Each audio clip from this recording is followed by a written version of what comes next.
La década de los 80 del siglo XIX significaron un desarrollo económico y social.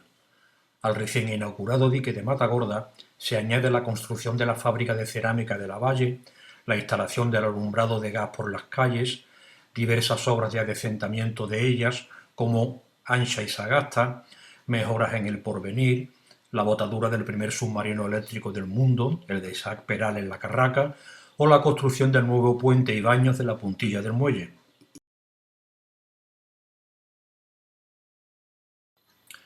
Los baños y balnearios dinamizaban la economía y la política portorrealeñas. La llegada de muchos veraneantes hacía que el ayuntamiento organizara actividades para lograr que tuviesen una estancia agradable y divertida. Durante años instala una caseta de bailes en la Plaza de Jesús y ofrece su gestión a los casinos locales. También desde lo privado surgen negocios relacionados con el turismo y el ocio, como el café concierto que se instaló en la calle de la Plaza. Resultaba también muy rentable el alquiler de casas por temporada, algunas de las cuales terminaban siendo compradas por los veraneantes. Por ello, en 1885, el alcalde Antonio Capriles expone que sería muy conveniente en la próxima temporada de baños obsequiar a las familias forasteras con festejos y veladas, igual que se hace en primavera y en feria con las familias de Cádiz.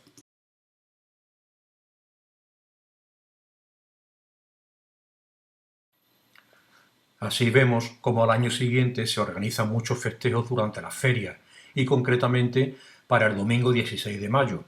Limosnas para los pobres, regatas, cucañas, toro enmaromado, música en el Paseo de las Canteras, fantoches, fuegos artificiales, fogatas, gallumbo y la caseta de bailes de la Plaza Jesús funcionando toda la temporada.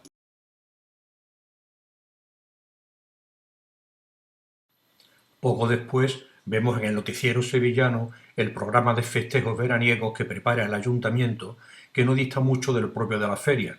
Caseta de baile en la Plaza Jesús, fuegos artificiales, carreras de bicicletas, novilladas, toro enmaromado, gallumbos, iluminación extraordinaria, cucañas, tiro de pichón, conciertos, regatas, giras campestres y marítimas.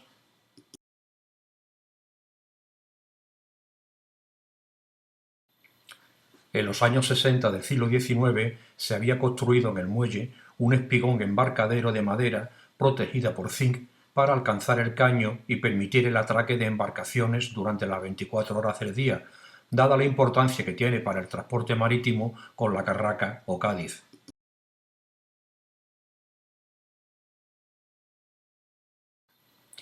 Pero 20 años después se encuentra en un pésimo estado de conservación, por lo que el ayuntamiento decide por unanimidad su reconstrucción, según podemos leer en las actas capitulares de 1886. En un plano de 1885 ya aparecía un puente nuevo en proyecto. En mayo de ese mismo año de 1886 se presenta el proyecto y el presupuesto para la prolongación del muelle, que se le ha encargado a don Cayo Puga, afamado ingeniero de la Armada, con un presupuesto de 86.897 pesetas de la época, a ejecutar en 3 partes.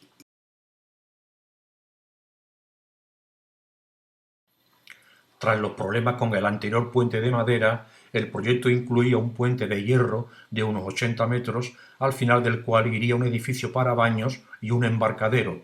Todo ello sería propiedad del ayuntamiento.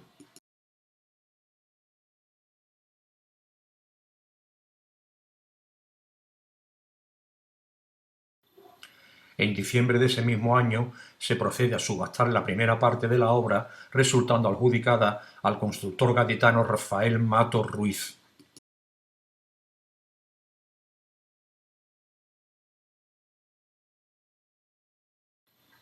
El 13 de julio de 1887, el ayuntamiento da cuenta de que se encuentra realizada la primera parte de la obra prevista y, preocupado por el mal estado del entorno, decide la demolición de 2 casetas de consumo que se encontraban en pésimo estado, así como el ajardinamiento de los accesos al muelle.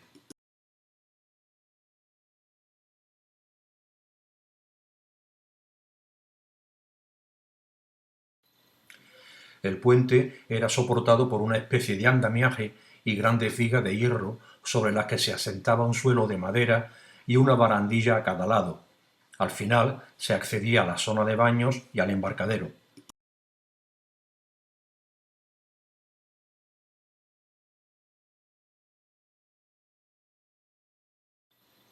Como era normal en la época, en la zona de baños se diferenciaba claramente la habilitada para mujeres y niños y la de hombres. Según se llegaba, ellas a la izquierda, ellos a la derecha, separados por el pasillo que daba acceso al embarcadero. Incluía baños de mar frío y templados y una cantina que permitía el consumo de bebida y comida en el salón general. El incumplimiento de los pagos estipulados en el contrato hace que el ayuntamiento ceda al contratista el cobro de la tarifa de embarque y desembarque.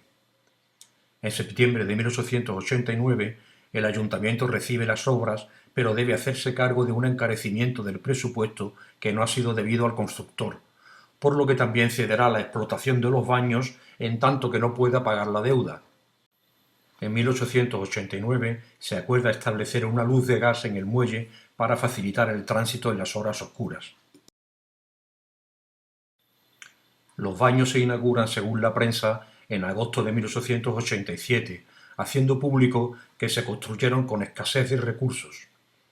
Rafael Matos, a la vista de que el ayuntamiento se va retrasando con los pagos, pide un anticipo para abrir los baños en 1890 y en 1891, ya que el constructor alega no disponer de recursos suficientes.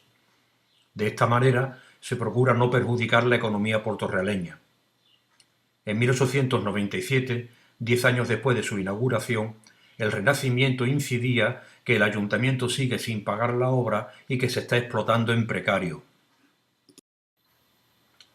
Hombres y mujeres se bañarían cada uno en su zona y en su cajón, donde disponían de un flotador mecánico para regular la altura del agua que costó la nada desdeñable cantidad de 3.400 pesetas. Como podemos ver en estas fotos de Torrevieja y de Málaga, con el tiempo también era posible salir al exterior, aunque al principio no estaba bien visto. De la tarifa de precios se desprende que el baño duraba 1 hora y que se podía ampliar pero pagando un suplemento. Resulta también curioso el alquiler de ropa, camisetas, toallas, sábanas, peinadores o calzoncillos. También se alquilaban aparatos para nadar.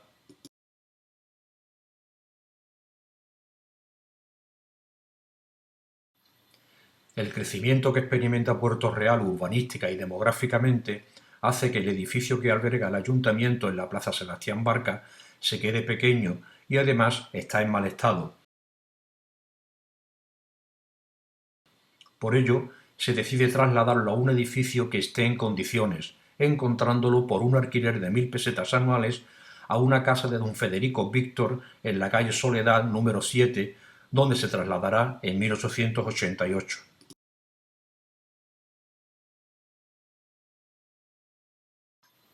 Cuando se van a cumplir los 3 años de alquiler acordados, el propietario decide subir el alquiler a 1.500 pesetas. El ayuntamiento lo ve excesivo y opta por trasladarse a otra casa de la calle Amargura 55 y 57 que tiene alquilada para el Colegio de Segunda Enseñanza, colegio que tuvo que cerrar por problemas económicos. El ayuntamiento se había hecho años antes con la propiedad de una casa de Juan de la Cruz Lavalle en la esquina de las calles Real y Ancha, junto a la iglesia de San Sebastián. Para ello, había encargado unos proyectos técnicos que presentaron unos edificios de gran calidad. En 1893, en vista de que no podía costear la edificación, opta por continuar en el edificio de la Plaza de Sebastián Barca, hoy Blas Infante, que deberá rehabilitar por partes debido a la escasez de recursos. Las obras se adjudicarán a don José Luis Guzmán Antúnez y se realizarán sobre los planos levantados por el arquitecto provincial Amadeo Rodríguez. Supone un presupuesto total de algo más de 38.000 pesetas. El edificio estuvo en pie hasta tiempos recientes y muchos de nosotros lo hemos conocido como la Escuela de la Cárcel, llamada originariamente Grupo Escolar Joaquín Costa, y la propia cárcel. La obra se recepcionará definitivamente a fines de 1893 y se procederá a introducir un amueblamiento adecuado.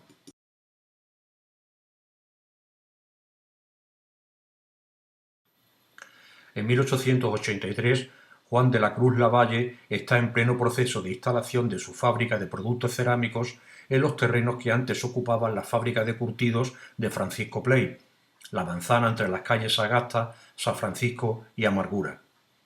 Para ello, se abastecería de la arcilla de una cantera situada junto al Cortijo El Cerero, que hoy conocemos como Cantera Lavalle, y de los barreros, para lo cual instaló un tranvía de Cauville a fin de facilitar el transporte, vía que ocasionó bastantes problemas por su recorrido.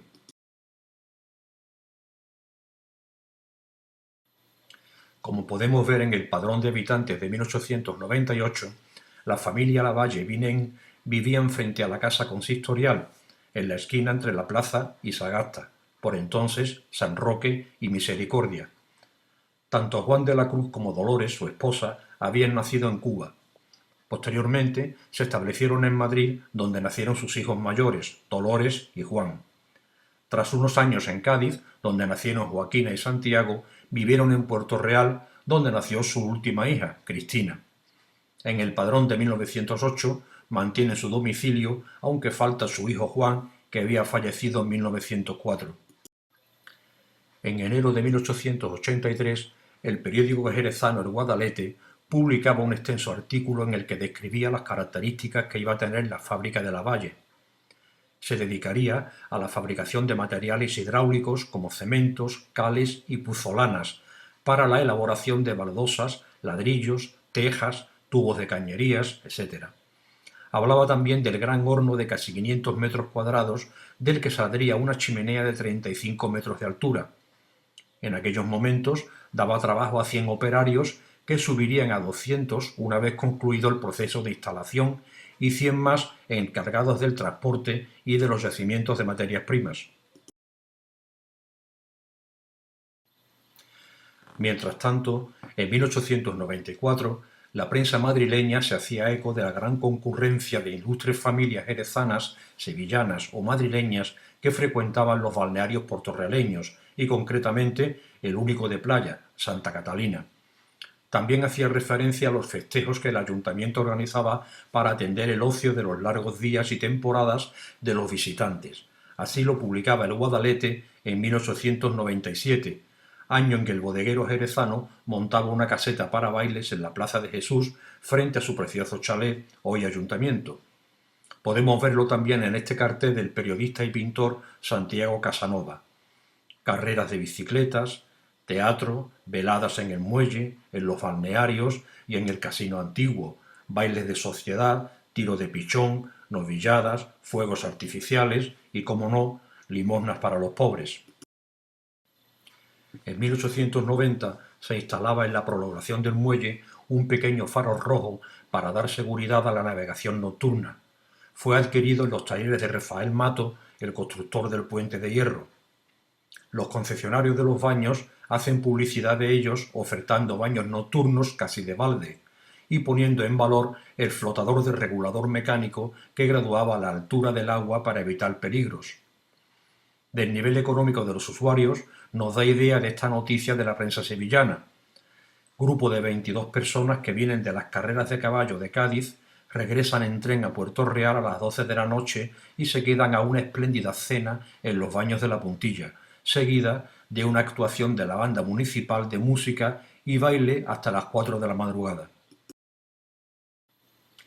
En 1895, la empresa de Lavalle pide registrar un sello de propiedad intelectual e industrial. En 1896 se le concede. Ese mismo año, la fábrica celebra una ampliación de sus instalaciones con la puesta en marcha de un gran horno, para lo que celebra una gran fiesta matutina, de ahí el nombre de matiné. Un mes después, la fábrica sufre un gran incendio, al parecer no intencionado, que destruye el taller de máquinas, afortunadamente sin daños personales. En Galicia hubo algún error en la información. Según el periódico El Eco de Santiago, lo que ardió fue la fábrica de cerveza del señor Lavalle. Tras su puesta en marcha, la fábrica siguió creciendo. En 1891, Lavalle pide permiso para cercar la manzana contigua entre Sagasta, Amargura y San Francisco, de manera que duplica su superficie. Pocos años después volverá a crecer hacia el sur, ganándole incluso terreno al mar. Con ello, la utilización continuada de los tramos de las calles San Francisco y Carretas que lindaban con la empresa terminan siendo absorbidas por ella. Pierden así su salida al mar, por lo que hoy estos terrenos están incluidos en la urbanización de la barriada de Matagorda. Comenzando el siglo XX, podemos ver información de las obras de ampliación publicadas en la revista La Construcción Moderna de noviembre de 1903, en las que describe los grandes logros de la empresa. La revista minera, metalúrgica y de ingeniería se hacía eco algún tiempo antes y detallaba que con las instalaciones existentes no podía dar abasto a sus pedidos a nivel internacional. De ahí que fuese necesaria la ampliación. En 1904 comunicaba que con la ampliación pasaría de una producción de 13 toneladas diarias a 50 en una primera fase y a 100, posteriormente, o lo que es lo mismo, a 30 millones de kilos de cemento al año. Podemos hacernos una idea del aire que respiraban los portorrealeños que trabajaban allí o vivían cerca. El transporte de cemento, ladrillos y demás productos era complicado. A los carros tirados por animales o al tranvía de la empresa, igualmente de tracción animal, se añadió el marítimo a través de embarcaciones que llegaban al muelle que se construyó justo hasta el caño. Esta balandra, anclada en él, transportaba 90.000 kilos de cemento en 1898. Con el cambio de siglo va llegando el cinematógrafo a Puerto Real. Se instalará en la Plaza de Jesús durante la feria y poco después durante los festejos de verano que se dedicaban a las familias forasteras. A ellas también se dedicaban las regatas que se celebraban, como esta de 1900, con la participación de naves importantes y de un público en botes engalanados que llenaban la zona. El aumento de las largas estancias de veraneantes genera incrementos económicos que redundan no solo en los portorrealeños que estábamos a su servicio, sino a las propias empresas gestoras de los balnearios que van introduciendo mejoras en ellos. El Guadalete habla de mayor animación y de las mejoras introducidas en los balnearios, que hacen que parezcan nuevecitos. También aumenta la oferta de actividades como la fiesta denominada Buñolada, una modalidad de fiesta con música y baile que organiza el balneario del Cobre con gran éxito de público. El número 3 se hacía eco no solo de las mejoras, sino de la nueva oferta de restaurante a través de un convenio con el Hotel Carmen. Pero el cambio de siglo traía también otras formas de tomar baños de mar. Las casetas de playa, hechas de madera y a la orilla del mar, se van imponiendo. Desde las reales y espectaculares de San Sebastián a las de Barcelona, el puerto de Santa María o Sanlúcar de Barrameda. Si exceptuamos la zona del río San Pedro, Puerto Real no tenía playa como tal junto al casco urbano, y las mareas ya sabemos cómo son. Por lo tanto, se hacía complicado establecer casetas, aunque este plano de 1880 nos ofrece la existencia de una en la zona de la Cachucha. Y los tiempos corren también para las cuestiones morales. El baño seguía estando separado por sexos, desde la ordenanza municipal de 1874, tanto los de cajón como los flotantes cerrados. Fuera de ello se permite siempre que no se ofenda la moral pública. Pero cuando se generalizan los baños de playa, esta regulación se hace más difícil y se tiende a establecer zonas separadas, como esta de Sanlúcar de Barrameda, o bien horarios distintos para el baño de señoras y caballeros, como dicta el alcalde de Cádiz. Los trajes de baño evolucionan también. Con el tiempo se van haciendo más ligeros, pero no podían dejar entrever el cuerpo, así que se hacían de lana o franela para evitar transparencias, como esto que nos ofrece la revista de origen gaditano La Moda Elegante.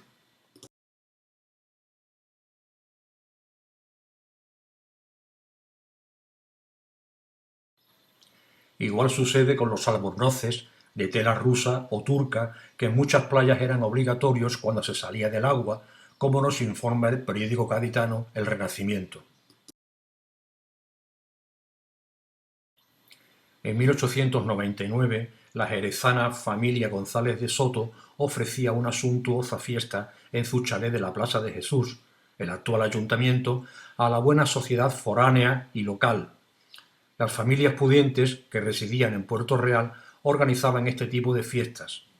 Entre ellas sobresalía la familia Lavalle y sobre todo su hija Dolores, conocida como Loló Lavalle.